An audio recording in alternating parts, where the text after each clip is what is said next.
Welcome to Overcomers Talk. I am your host, Minister Carrie Ann Zamore. You probably heard us talking before we even went live because we are so excited about this topic. And this is such a topic that, this is such a very relevant topic today. And so make sure we're talking about men overcoming hurt. And so I want you to make sure right now, get your phones, get your iPads, your desktop, whatever device you're on, that's you guys too, if you have your devices, go ahead and share this. I want you to share this with at least 50 people that you know. Why am I asking you to do this? You will be able to really help deliver and save somebody's life, I believe, from today's show. So go ahead and share it, and then I'm going to introduce this absolutely wonderful panel.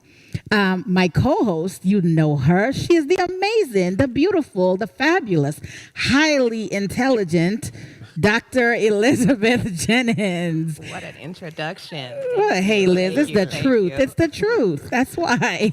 Hello, everybody. Glad to be here. Awesome. And I'm so excited about this topic we had last year. Chris, you've been here before. Yes, ma'am. Last year, we had a panel of men where we talked about some hard topics. But this year, we're going in a little different direction. We're talking about the men overcoming hurt. Last year, we talked about men who had been abused by domestic violence. And we also talk about men, particularly black men, who experience the fear, overcoming the fear of law enforcement. This year, we're talking about men overcoming hurt. And our panel today is Chris Owusu. Hey, welcome. Greetings. Welcome back. Well, I know we're down for some really, really good nuggets from you today. Oh, thank you. Thank you. And welcome in for the first time, but surely not the last. And that's Raymond. I love saying this name. I absolutely Chinky Fat. Yes, ma'am. Yes, ma'am. That's like your real name. Yes, that's my real name. The first time he told me that was his name, I was like, okay, what is your government name? And he said, that's my government name. I said, no, it's not. It's pronounced Chinky Fat. Chinky Fat. Yes, ma'am. Chinky Fat. Raymond Chinky Fat, a man of a lot of wisdom. Mm-hmm. And you also have a magazine called The Underground. The Underground Monthly, yes. The Underground Monthly. And so, I like to plug people's businesses when they come on here. And then I am meeting for the first time, and I hope it won't be your last time to the Overcomers Talk, Mr. Dalton Rudd. Yes, it's actually the second time. It sure is. I forgot you were here and I wasn't here. Dalton, welcome back. Thank you. I'm happy to be here. Thank you so much. Thank you so much to be here. Okay, so right now you should have shared with at least 50 people. Now I'm going to tell you to share with another 50 people and ask the persons that you shared with, tell them to share it with somebody else, right? Now, Dr. Liz, I'm going to let you take it away. Well, first of all, I am blessed and honored that these men are on the panel. I know them all personally. I've actually done podcasts with each of them separately, and during that experience, I learned a lot of personal things about these gentlemen. They are very strong men of character, but I also learned that they have a story. We all have a story behind the man, the person that you see. And usually we talk a lot about women and women sharing their experience. And rarely do you hear men encouraged to share their openness about their experiences, what they've been through. And so it was really important for us to following mental health, following suicide, depression, to follow that up in regards to men and the experiences they had. Yeah. So I am grateful that all of you are here. I know that you all have some wisdom, experiences that's going to help our audience. And so we are going to just engage in a conversation. There are people who are hurt, men, women, just by experiences. And so allowing a platform where we're able to share, to have this dialogue is so important. And so, Carrie Ann, I'm so grateful that you are here to facilitate and be a part of this conversation so that we can really kind of dive deep into that. So I would like to start with a question for our panel of men. When it comes to rejection and men experiencing that, I just wanted you to kind of go and talk about your personal experience, maybe one experience that you've had that's impacted you in regards to rejection. We'll start there. Okay, I'm curious. Rejection in what? Because that's a pretty deep one. Yeah, Yep. I'm like, cause I don't rejection. As I don't man, I don't know where to go with that one. Maybe let's start with the journey. So let's start with childhood. Okay. So Okay. do you have any experiences you've had rejection that you've experienced in childhood that you are okay to share? Oh yeah. You want to go? Go ahead. Well, me personally, growing up and having a odd look, I would say. Well, now it's not odd, but growing up, I had an odd look, so I was teased a lot. I was called, big head. I was teased for my large lips, my dark skin tone, and so those things I was not in the in crowd, and I used to have a speech impediment as well. So all these things combined, and I was constantly rejected. So what I did was it really helped me not to personalize things as an adult. I learned early on that what people say to you is a little bit of what they're going through, things that they may have experienced, and things people are projecting at times. So the rejection really did started young. I was used to being rejected, honestly. As an adult, now if I'm not rejected, I don't take it personally. I look at it as, okay, you could be going through a number of things. It could have been traffic. You might not have had your coffee. You could have had an argument with your dog. Wait, okay, anyways. Well, you could have had an argument with your significant other. And so a lot of things now I don't take personally, but the hurt early on was internalized. But I learned to empathize with other human beings as a teacher. So that's how I dealt with the rejection early on. Thank you. So to add to that, I want to look at it at a different perspective, and to just tackle perspectives. I think we've all had that rejection, especially growing up as kids, right? Even if it's simple as you're not playing on the team because you're not good enough. I grew up in southern Louisiana, so it's you can't do this because we still had the racism. Right. So it's really for African American males or even females, you kind of get that that thought that I'm not good enough because all the positive things that we saw was darkness, black is evil, black is bad, white is light, white is good. Right on. So it was important even now it's important for us as parents to really enforce a positive perspective on our kids, on how they look at things, and really to learn that this is a learning experience. You're not losing, you're learning.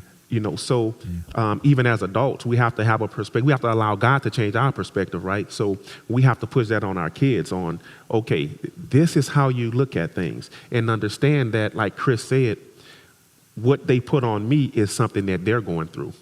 So really understand that because they might be distancing or rejecting me, it's something that they have or something that they're going through internally. Right. Yeah. And just learning to not internalize it, Right. to really look and say, you know what? Yeah, I am good enough. So it's all about perspective. And I think we need to, really push that on our kids on really how am I going to look at this? And really they'll learn from it because it's something that, as an adult, I'm still learning. Right. Just want to add to something. When you said that, the first time I really understood what rejection meant, I was 9 years old and I was in Virginia. I'm a New Yorker, and every summer my grandfather used to take us down to Virginia to work on my auntie's farm. He felt that built character, and I didn't think so, but he thought it did. But I never forget. And her farm, she had this huge farm, and like she would supply the local grocery stores with dairy products and stuff like that. So every summer we would go down and get all the stuff and take them and transport everything, do all the work and everything. And I never forget. Me and my grandfather was walking. We had just dropped everything off and had to use the bathroom, and we went into this little cafe type restaurant. And we walked in there, and my grandfather asked him if I could use the bathroom, and the man looked at him and said, "We don't serve your kind here." And I was 8. I never forget this. I was 8, and I didn't understand what that meant. And I thought he meant like, we don't take kids here. That's what my mind was at. And So we walking on, I asked my grandfather what did he meant, and my grandfather told me. And what I learned two things about that. First, my grandfather never hid anything from me, which I do. Like you said, I instill in my kids today. I don't hide anything from them. If they come home or they have questions about certain things, I literally let them know what this is and why this happened, and how to handle it in the future. And I also that built a wall around me growing up, because the trust issue became real to me. Like, I didn't understand racism. You heard about it, you knew about it, but as a child, you hope you never see it as a child. Right. But it made me grow up a lot faster, because now I see the world differently. And it wasn't until I got probably until I joined the military that I started being around different cultures. Like growing up in Nook, it was normal to be around different cultures. We didn't see racism like that, even though we lived in different boroughs. But it was different, so that's why I wanted to jump on the back when you say when we see things like that, when we get that rejection, when we figure out what it is, and then as we get older, we start to instill that in our children, or even in just children in general. If you're a mentor, if you have kids, but you instill that in them to let them know that it's okay, that all this is going to happen. We just have to teach them how to respond to it, so they can grow from it. Yeah. Yeah. And your question on rejection was great, because it leads up to so many other things. Like you said about the wall. Yeah. So if you have that rejection, you can build that wall. Yeah, you do. You do it. Even as parents, you might feel like it's discipline. If your kids don't have that understanding, they may interpret it as rejection. Rejection. And when you come up with homes where both parents worked, and they can't go to those basketball games, or you can't do this because, or I can't talk to you right now because I'm tired. I just came back home. I just walked in the house. That's, and so a kid, that will hurt a kid. And so that leads to what am I worth? Yeah. Low self-esteem. That's good. You get to the depression. And so it leads to other things. So. Yeah. No, thank you guys for that. Let me apologize. I have been studying for this conversation and really listening to conversations that men have. And I realized that a lot of men put on a face, put on a guard. Right. And underneath that guard, sometimes it takes so much to get to the root of that. We are here today to break down those walls and to really allow people to feel. The questions that are posed to you, I am hoping that those that are in the audience, if we have men that are dealing with hurt, that they would hear it too and answer these questions for themselves and allow themselves to go through a process where they finally get to communicate things that they've never thought about before. Right. All they've experienced is the reaction to what might have been underneath that. So thank you so much for starting this conversation and being open enough to just hit it where it hits you and being able to kind of share. So let's talk now about how we define rejection. You guys did a really good job kind of talking about some experiences, and you did a really good job, Dalton, of talking about the perspective of it. So can you kind of just give a personal definition of what rejection means to you? I think, personally, rejection is the definition of rejection. You can have a definition, but I think it means something different to each person. I think with each person, their definition of rejection, like we were talking about earlier, my definition of rejection may be just to hear the words no, or to hear you telling me I can't do something. But other people may see action as far as you not acknowledging them on something they did good, or you not giving them the love that they're looking for, and that's another form of a definition of rejection. So it just, to me, it depends on who it falls on. But as far as the rejection is concerned, when they go through it, I think a lot of us have a tendency to not say anything, and then it just builds up instead of just openly, say what we feel about. Because again, for men, we can't say we feel rejected. Right. We can't tell you I don't think you're giving me the love I deserve, because as a man, I'm supposed to just, okay, well, it's going to be all right. I'm good, and so it manifests. And then it manifests not only in us, but then it manifests in our relationship. Because now, if I don't feel that you're giving me the love I deserve, then guess what? I'm going to do it in return, or you're going to start feeling that because I feel that you, and we're not saying nothing to each other. Yeah. And then it's not as manifesting in that relationship or in my children's relationship and so forth and so forth.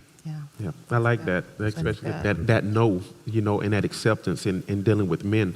And that is another misconception on what defines a man.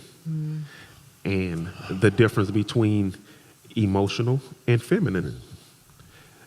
You can be emotional as a man. You should be emotional as a man, but we perceive emotion as feminine. And so that confuses a lot of young boys, and that confusion sticks to them as a man. So they grow into a man that for one don't want to show emotion. So without showing that emotion, they might send the wrong signal to their spouse or their companion, so they're not getting something in return. They feel rejection, so it's a continuous cycle. Yeah. Chris? Oh, well, they give a phenomenal definition of rejection. And in Dalton, I love how he expounded on like how manhood is unfairly defined. They use adjectives that limit what a man is, and we restrict our emotion in a young age.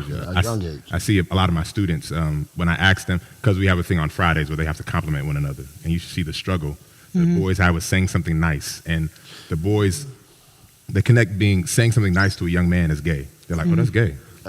Yeah. Go ahead. Oh, no, go ahead. Finish. Oh, and they automatically, like, they don't understand that you can express a fond affirmation for a man or a woman, and it be 100% healthy. Right. And so I like how you pointed that out, and then as we need to start them young and help the young man early express themselves. And I was going to add on that, and it's a double-edged sword for men, because in one moment you want us to express. As men, you want us to express ourselves. How many times women say, well, you don't talk to me, you don't say, but in the same sense, you would teach your son not to cry at certain things. Yes. You teach your son to be a man and not do certain things. But then when he get older, the next woman has him, and she's trying to figure out why he's not, expressing himself Why he's not emotional. expressive. And it's a cycle, and because again, like as far, especially with like, I'm a military man, so I have it on both ends. Like I have military where you will never hear that conversation unless I'm carrying it with other military people, and then I have me just being a black man where I have to be strong on that end as well. So it's almost like I said, it's heavy on us because again we have to find that confidant. We have to find that person that we can get that off our shoulders to, and that's so hard because as men, how many guys want to sit back and be like, "Hey, bro, I need to talk to you, man. I got some feelings. I got," and it's not. I mean, it's comical as far as like I'm joking, but in the same sense, it's serious because we don't, because it's hard to. We don't want to be judged.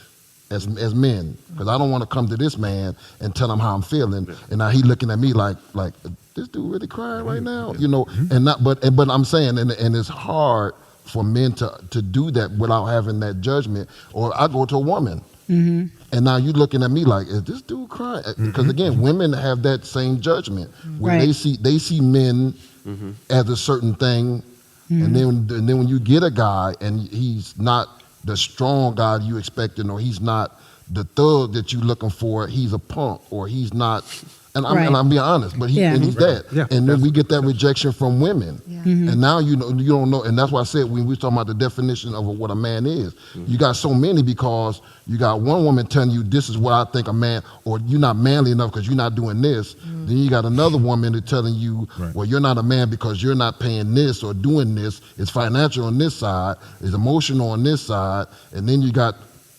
society telling you as a man what you should be doing. And so, it's like, okay, I don't know where to go. So that's why a lot of times we sit back and be like, you know what? I'm just gonna be the best man I can. Right. And then we just gonna work it out. We'll work it out down the line somewhere. Right. But that's the truth. Or the best man you can be in each situation. Right. And now you having trouble with your own identity. Right. Man, right. I'm glad you said You yes. have your identity confusion. Yes. So it sounds to me, Ray, like what you were talking about is really overcoming the stigmas of what society has placed on what the definition of man is, Right. number one, and then how do men really address hurts. And so that hurt from childhood, like, Chris, I listened to you when you say that it was physical. Physical features, and that was your first step, or your first identification with rejection. How did that take root for you in your life? That initial growing up, because you said you were from a very young child. Yes. So in your identity formation, those formative years, as you're beginning to trust people outside of your own household, how did that take root in your life, that feeling of just not being? Well, for me, if I can be transparent, it really took place to where I would be, well, first, I just thought I was ugly. Like, okay, you're just ugly. And so I got to work on my personality. So I started to So you said, Yeah. we have to dial that back. Okay. So are you saying you were physically ugly, or your personality became ugly? He felt his personality was ugly, so he started working on his personality. Yeah. I felt so. Exactly. So since I was early on, hey, you're ugly, African booty scratcher, ill. Look at your lips. And this ends constantly. And so, but you know what? That's important. I want you to hold that, and don't forget what you're about to say, because when you say negative words to children, right, and they begin to take those negative words internally, it becomes who they are. And it's like, if I constantly have to defend how I look when I wake up in the morning at home and at school, then I'm just going to be negative. I'm going to crack a joke about myself before you can, and then I'm going to be nasty to you because I'm expecting you to be nasty to me. That's all. It's a self-fulfilling prophecy, and it's all rejection. So when you have kids that grow up and they have these nasty personalities, you got to go back to the root in it. Why?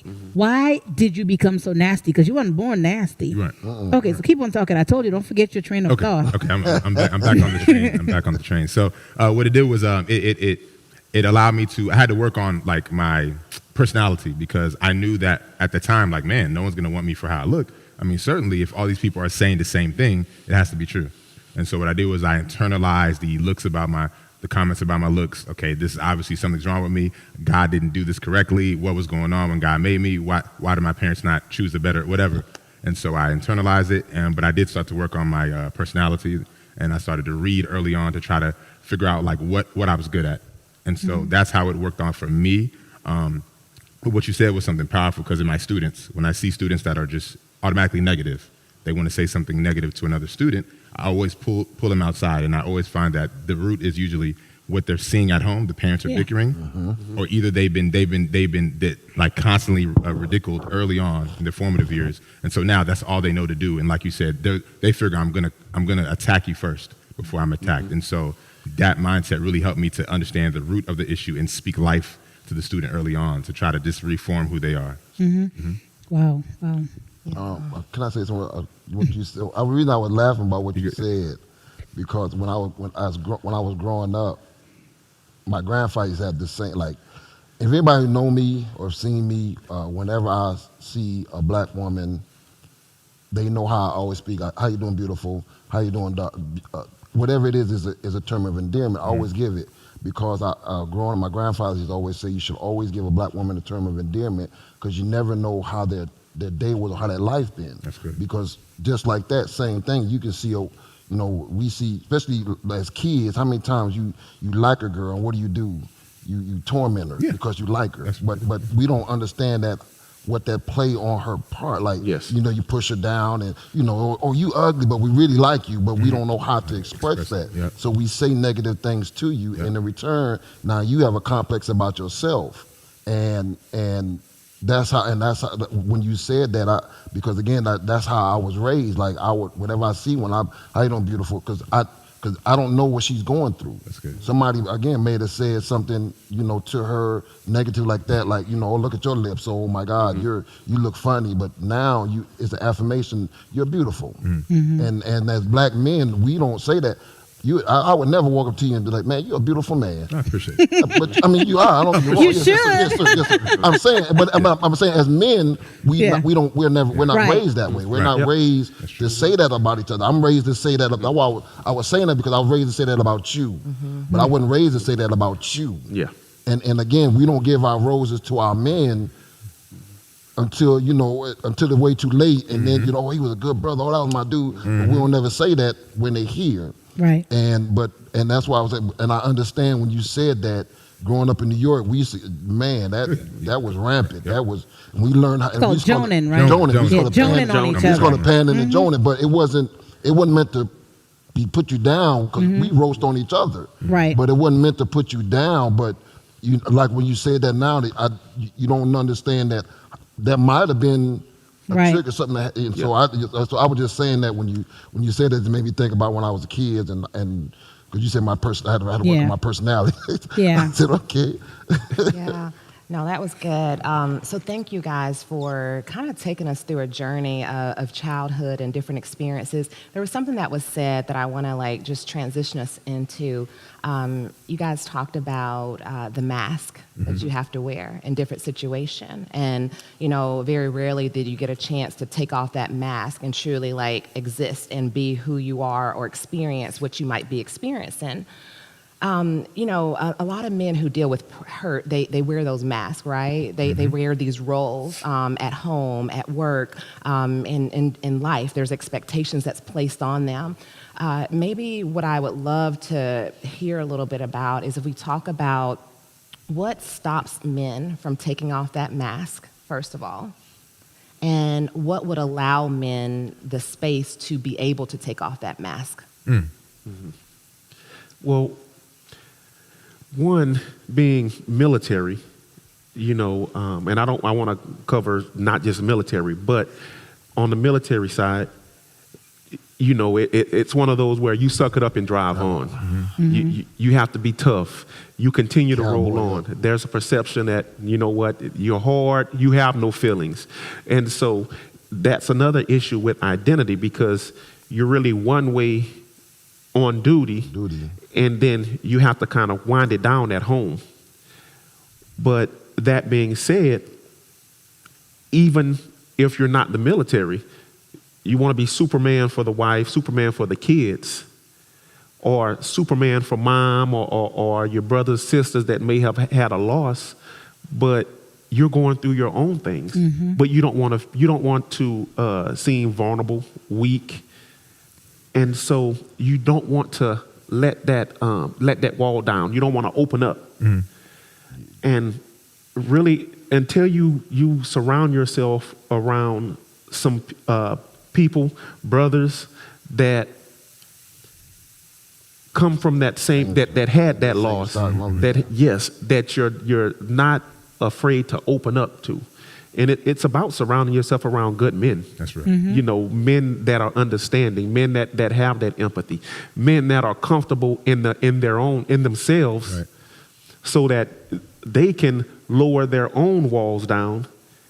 And you see that, men that lead by example, because you also have men that will try to tell you some things, and you can see that they're going through the same thing, but they're not lowering those walls, because we see through each other. Yeah. So we know, okay, you're giving me the same game I'm giving you. You got the same. So we just continue to bounce back, and nobody wants to let that wall down. It's like two sides going back and forth, but nobody wants to be the one to give an inch first. That's good. Yeah. So you really have to, really look at it. And it's all about also going to God.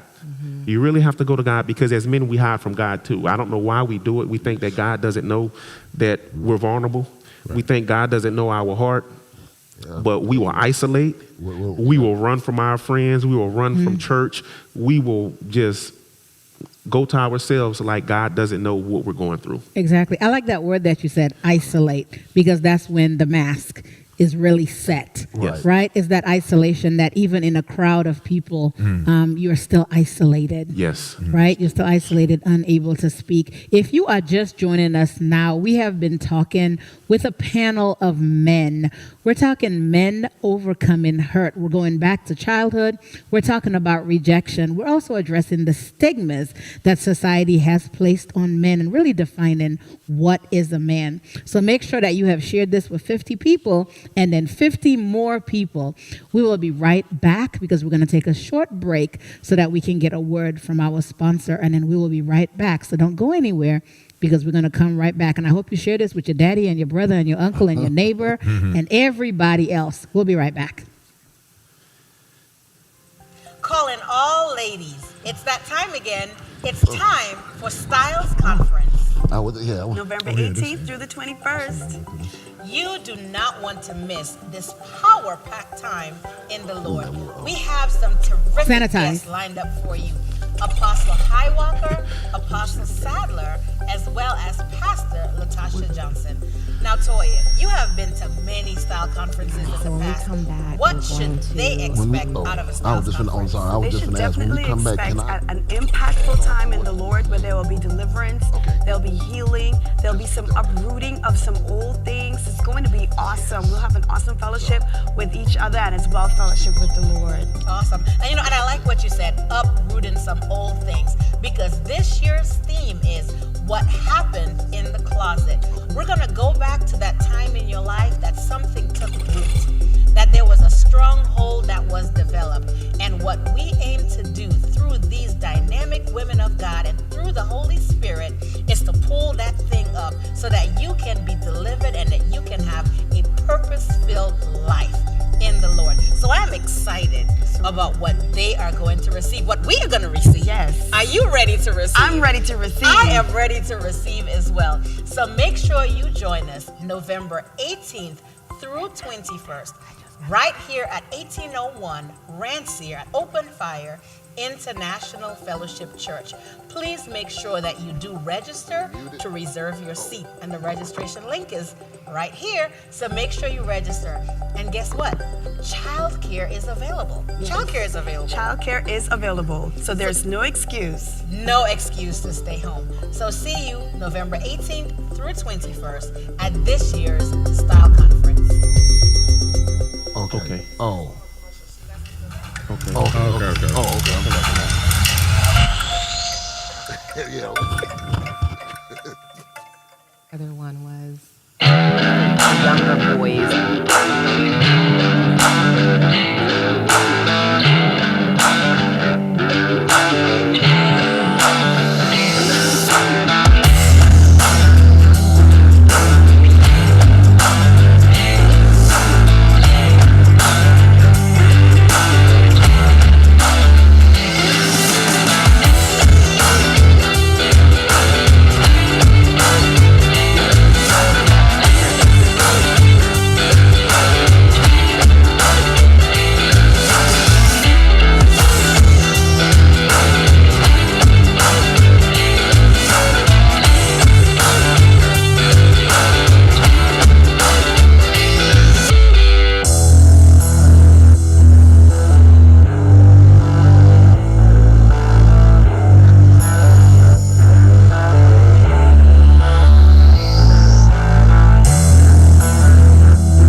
And welcome back to Overcomers Talk. I am your host, Minister Carrie Ann Zamore. And we have been talking with men overcoming hurt. And so if you're just joining us now, make sure you go ahead and you share this because we are talking about some powerful things here. And you know what? When we first introduced, I was remiss in giving honor to where honor is due. And that is to the visionaries of this show. And that is Senior Pastor Lincoln Coffey, as well as Assistant Pastor April Coffey. I know they're watching and they're enjoying the show. And so back to this topic, Dr. Liz, oh my gosh, we've really been getting a whole lot of nuggets from these men. Yes, we have. Even during the break, like I was just so in tune to share. You guys know that as a coach, I work with women, but I also work with men, and that's why having this space to allow people to be able to hear just some honesty about hurt and the root of it and where it exists, and the fact that it is okay to use your voice. It is okay for men to talk. It is okay for men to find a safe space. And it starts with us having role models and leaders. And so I want to thank you all and thank our panel for being willing to be so open and transparent on this topic. Before we went into the break, Dalton gave some really great insights on what it feels like to have that mask for men and how do you start taking that off. And I know, Sol, Raymond, that you wanted to chime in on that also. What's your take on that question? 10 years ago, I lost my daughter. And that was like the hardest thing I've ever been through. And being a man, it devastated me, but I couldn't show that. Like for a long time, I couldn't express that because I got three little ones. Then my wife, and so when that hit me, it was like I didn't know what to do. Like I didn't know how to share that. Like I didn't know who to go to because I've never known nobody who lost a child. Yeah. So it's like, how do you go to somebody and be like, I need to talk to you when you know they don't know what you're going through, and it was hard, and for years, I held that in because I always thought that was what a man is supposed to do. We supposed to, you swallow that in, you hold that, you just push that down, and then you drive on. You put the kids on your back, pick your wife up, and you move on to the next chapter, and. We were talking about this before. I was literally just talking about this before, and we have to learn. We have to have outlets because you were talking about our mask, and for years I had the military, then I had that situation, and I had to have this mask on for everybody, for the military, for my wife, for my kids, for just society. I had to put these different masks on, and it wasn't even the same mask. It was just different masks because. Like I said, I got to be this guy. I got to be Sergeant so-and-so in the military. Everybody know I'm Sergeant Chinky. He don't play, that's Sergeant. So, but then I get home and I got to be, a father, and then I got to be a husband. And there was all these masks I had to wear. And I'll never forget one day I was literally driving down the street and a song came on. And it just hit me. Like it just hit me. And I literally almost crashed. I had to pull over to the side, and I just sat there for I don't even know how long. A police car had actually pulled up behind me and checked to see if I was okay. But I was sitting there, and the song hit me. But it made me realize that I have too much in, like I have all this stuff in me. Yeah. And as men, we have to learn how to find an outlet, because if you don't get that out, I promise you it's going to come out at the wrong time or the wrong situation. You may take a minor argument, and because you got all this stuff built up in you, it'll turn into something huge. Right. And we don't know. And the thing about it is we learn it. We still learning. We're still learning how to exercise these demons that we have. And I do on Tuesdays, I was telling you, on Tuesdays we have this thing called Dreams in Action, where we have black men. We have a podcast. We sit back, and last week we talked about men suffer in silence. And what we're learning how to do is get black men together, and we're learning how to, what you're saying, build a community. We're learning how to get this community together so we can sit down and we can discuss military brothers, civilian brothers, black men in general, and that to me is the biggest key to taking these masks off. We don't have community that support vulnerable black men. We don't have community that support emotional black men. So a lot of time we have to either build it or we just literally just hold on to it. Just put the mask back on and go back to what we're doing. Build it or bear it. That's it. And hope somebody show up. That's good. Chris, did you want to gain any insights on what it's like to have that mask? Oh, well, they gave great expounding on the issue. I think that the reason why we hold on to that mask is as far as knowing who you are, your actual identity. When you define yourself by society, you think that you have to be tough. I think I can't show emotion, and that in itself makes you suppress. And like Raymond said, and I fell into this when I was a 17-year-old, I got into a fight and I got arrested. I just suppressed. I didn't have anyone to safely express who I was to, or that frustrations were being teased, and so it built up to the point that, again, I did explode. And it was somebody said something in class to me, and I just went off. And so that what you're saying is true. We need those safe spaces where if I say something to you, even your significant other, if I say something to my significant other one day, I would hope that it's not brought back in an argument, or she doesn't use it to belittle me. And then at that point, I'll shut down. And it did happen to me. And that's another thing too. And that's why I say judgment is one of the things why we don't come out like that, because we're afraid that you may use that one day against me. I might give you something personal, and then we get in an argument, and you'll turn around and be like, use that. Or I'll be afraid that you might go and, you tell your best friend, or tell you and your mama sitting there talking, man, guess what he told me? And again, and that's one of the main reasons why we do hold on our masks. We do hold on to all this, because if I share something with you, I don't want you to share that with nobody else. That's us. But I also don't want it to come back in my face. Because like being in the military, like, it's a lot of things I don't tell my wife, because I don't want her to have this depiction of me now, because she know what I did in the military. And that's another thing. That's, to me, it may not be judgment, but to me it's judgment. Like when you look at me differently now, you're judging me. You see me differently now. And I don't want that either. I don't want you to see me. I want you to still see who I am, but I don't want you to see me now. Oh, look at him. We don't want that. But where does that come from? Life in general. Even those thoughts. Where does it come from? That I cannot articulately express because you might see me in that way. Personal experience. Personal experiences. It comes from TV, music, and my peers. I think those all those society in general. So once again, societal norms, right? Yes. normal. I never I've never been a society normal. I've never succumbed to what society had defined for a man. I've never been that guy. I've always been what you see me as a man. That's the only thing I've ever defined myself as, what that black woman see me as. And I've never been because I was raised by black women. Literally, I was my grandma, my mom, my auntie, my cousins, all females, mostly all females. Yeah. And so I was raised by them. So it was always, I would see what a man did with them, or what he did to them, or how he treated them.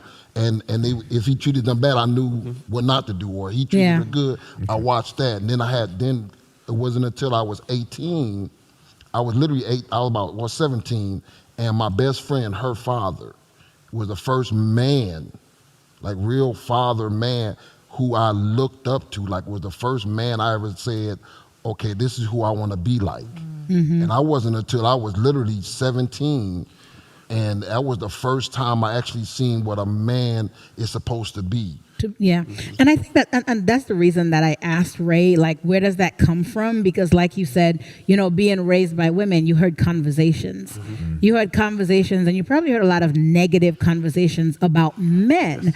And as a young man, growing up yourself, you take those things on. And when you get into a relationship with a woman, it's like, you remember what your auntie and them used to say, your mama and them, grandma and them.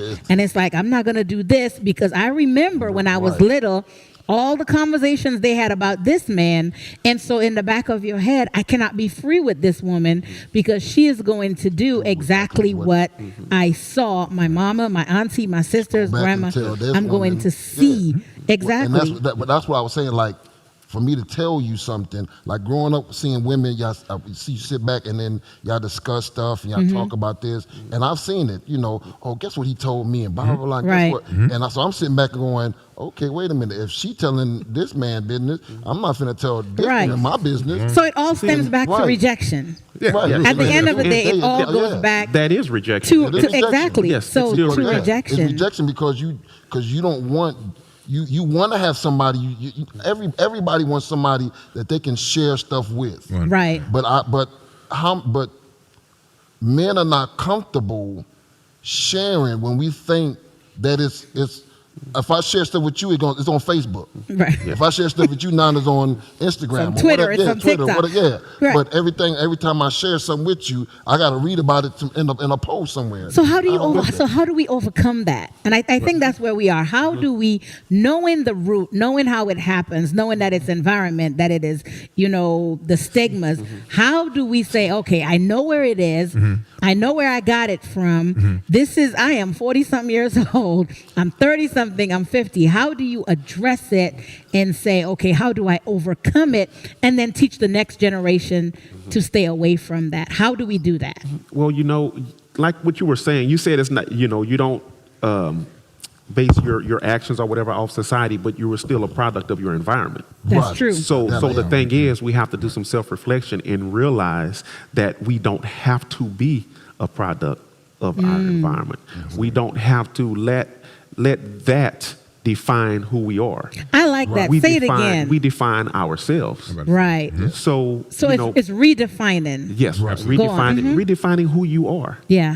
And really, to know God is to know yourself. So you really have to go in and have a relationship with God so that you can see yourself the way he sees you instead of the way society sees you, or instead of the way society says, well, you're this because of that. Right. And even in your family, because you have to break generational curses, because just because they saw and they said doesn't make who I am. Right.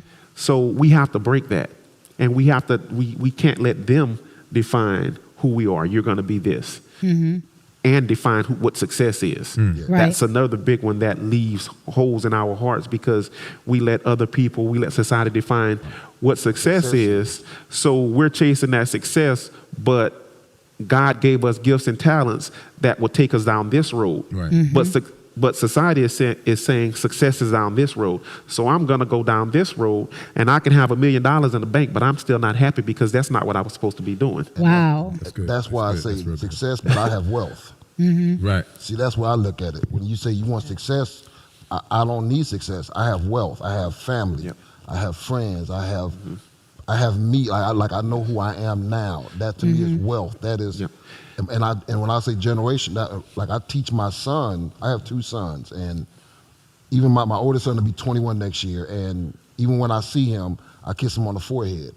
Those are my sons, and I show them that you can express yourself. You have to learn, because as men, we should be able to express ourselves without it being something totally different.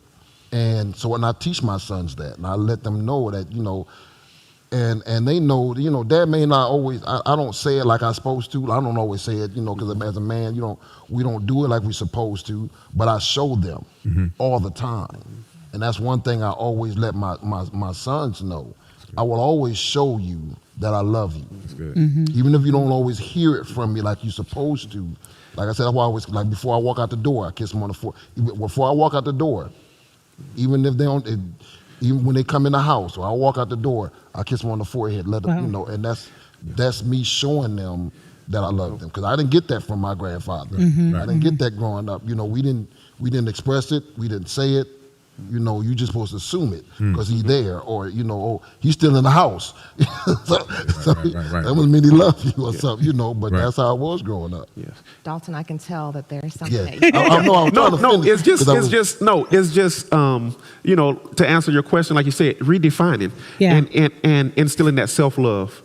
Yeah. You have to instill that self-love because without it, we can send our kids down a path of destruction. Right. Yeah. Like we were talking earlier, like when we have that mask, how to take it off, how to unmute.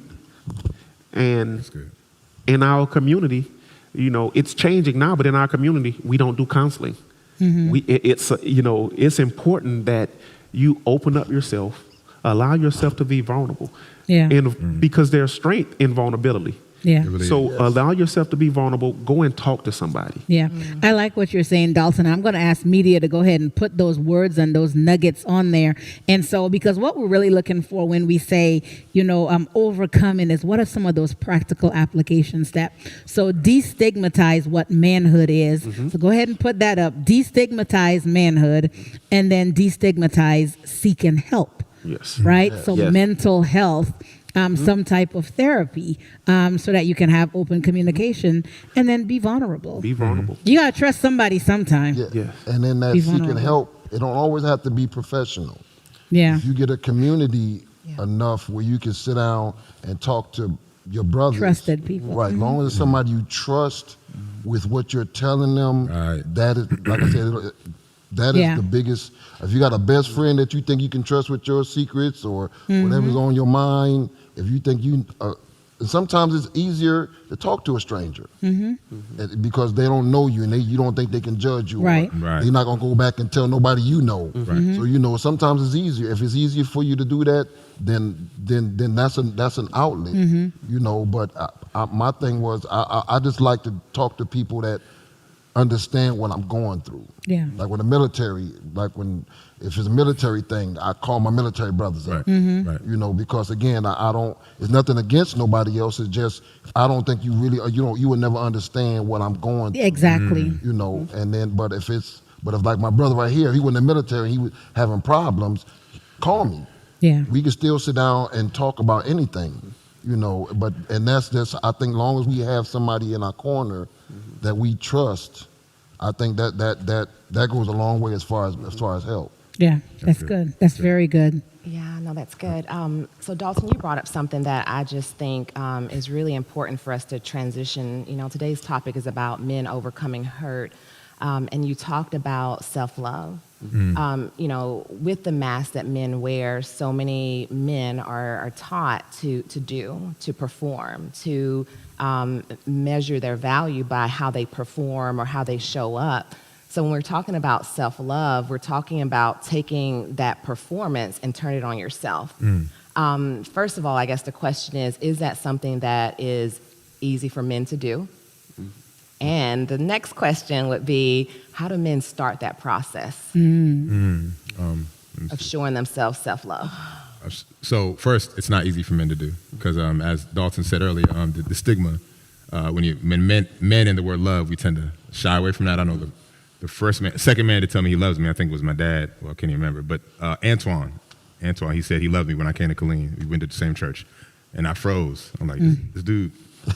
Funny, but he said it, and I had to accept the fact. Oh, it's okay for a man to say that he loves you, and so this for a man to accept love first, and then of course, the way that you get self-love or the way you accept it first is knowing who you are in Christ. Yeah. You know what I'm saying? Knowing your maker, because again, you can't fully accept yourself except you fully accept who made you. And then with that being said, you look at your gifts. What do you do well? Yeah. You take personality tests. Measure, ask close friends. What do they see that you do well? What career do you think that you would shine in? Just have that. You need a community first and foremost, and then you need to know just what you do well, and then again, getting to know God, so that you have this full gambit of adjectives that you can associate with yourself that just aren't I'm tough, I'm strong, but you can also be good at cooking. You can be good at organizing and still be a man. I mean, there's so many adjectives that can be associated with yourself. And then lastly, as a man, we have to realize that we are more than our last mistake. Yes. Whatever we did in our past does not define us. Even if you have a habit of doing it, you can overcome it. There's so many examples of men who have overused with their past scenarios to empower somebody else. Yes. Romans 8:28 says that, again, you can do all things, but again, what is used in your past can be used to empower other people. Yeah. So God you will literally use what you went through. Amen. Again, Amen. So. Yes. Amen. Amen. That's good. Yeah. I was able to jump on what he was saying earlier. Like me, I love to cook. Everybody, you know me, I've been cooking for years. I some days I get in my kitchen and it's depending on how I'm feeling, and I throw out in the kitchen. I'm a beast. I'm a beast in the kitchen, the grill, everything, and I learned to use that. Right. That was one of my therapeutical things. So it was like, okay, I'm gonna go out here. If I'm feeling a certain way, I go out there. It be time when my wife's come on and be like, "You okay?" And I'll be like, yeah. She's like, okay, well, I see all the food. And I'll be like, therapeutic for you, and it's how you show love. I'd be like, you know, part of your love language. I had a day. I just had to come home and let this out. So, you know, enjoy, because it's pain in that right there. That's all. That's pain. Amen. That's flavor. That's good. All right, so it's therapeutic, and it's also the way you show love, and it's your love language. Yes. Gentlemen, thank you so much for joining us today on Overcomers Talk. I feel like this show should have been longer. It should. It should have been longer. There's just so many different. I think we only touched on one aspect of men overcoming hurt, and that one aspect was rejection. And we know that there's so many other aspects, such as abandonment, and just you know, not feeling like you belong anywhere. Right? And so they're different. So today, men overcoming hurt, we talked about particularly rejection. So again, thank you so much. I want to hear from each of you, and then Dr. Liz before we close, just real briefly, because I see we have about 2.5 minutes left. So just real briefly, if you could just look out there and speak directly to a man who may be feeling like, yeah, this is where I am right now, but I'm not too sure how to, like, I hear everything you're saying, but I don't know the next step. If you can just take some time and just speak to a man right out here who needs to hear from other men. Well, first I want to say, as a man, do know that where you are is not where you will be. Your situation is currently temporary. And along with that, just learn to think about what you're thinking about, meaning that what your feelings right now, they're not facts. The fact is that, again, the God of the universe is in charge of your situation. So again, if you're a man and you're stuck in a situation, please make sure to consider that there have been people who have been through worse and they have overcome. So again, it is possible through Christ for you to overcome your current situation to help others. Seek help. Do not be afraid to speak freely.